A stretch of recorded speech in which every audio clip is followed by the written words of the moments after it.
చేనేత పరిశ్రమకి ఎవరైతే బాగా ఇబ్బందుల్లో ఉన్నారో అలాంటి వారందరికీ పవర్ లూమ్స్కు ఒక 500 యూనిట్లు, హ్యాండ్లూమ్కు 200 యూనిట్లు ఉచితంగా కరెంట్ ఇస్తాం. 24,000 రూపాయలు సంవత్సరానికి వాళ్ళకి ఇచ్చే బాధ్యత తీసుకుంటాం. ప్రతి కుటుంబానికి కూడా ఒక 24,000 రూపాయలు ఇచ్చి వాళ్ళని ఆదుకుంటాం. ఇవి కాకుండా ఈరోజు నాయీ బ్రాహ్మణులకి వాళ్ళ గౌరవ వేతనం, దేవాలయాల్లో పనిచేసే అందరికీ 25,000 రూపాయలు గౌరవ వేతనం ఇప్పిస్తాం. షాపులకు 200 యూనిట్లు కరెంటు ఉచితంగా ఇస్తాం. గీత కార్మికులకి మద్యం షాపుల్లో 10% రిజర్వేషన్లు పెడతాం.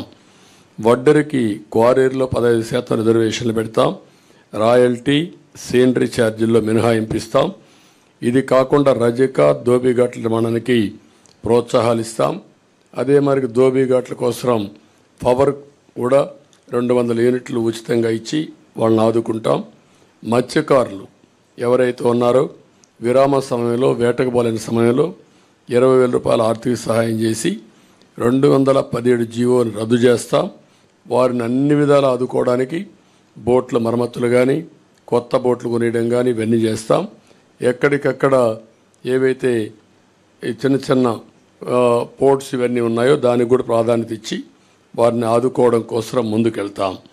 స్వర్ణకారుల అభివృద్ధి కోసం కొత్తగా ఒక కార్పొరేషన్ పెడతాం. వారిని కూడా ఆదుకుంటాం.